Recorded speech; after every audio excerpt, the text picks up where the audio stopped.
Guys, mag-aadobo tayo ng ng Tagalog na manok. So, lalagay muna natin yung pinagpakuluan. Medyo palalambutin pa natin ng konti kasi pero napalambot na natin yan. So, paigay lang natin tong sabaw na to bago natin tiglan.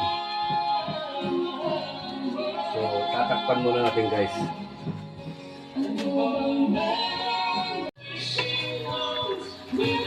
Wow! Ayos na tayo.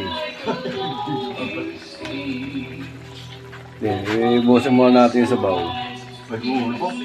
Bago i-adobo. Hindi, kung ano ito. Tinatago namin yan.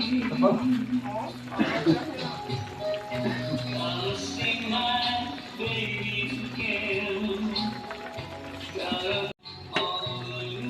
Wow! Guys, marami pang tubig. Pero maya-maya lang. Pag naiga na yan, saka natin titimpla. Ito yung tinatawag na adobong manok na Tagalog. Pero pinaiga.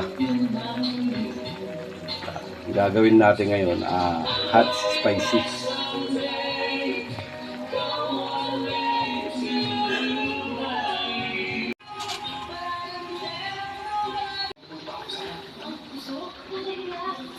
Well, skin and body odor, 5 bags of germs good morning and get healthy looking skin and feel extra cool with Safeguard.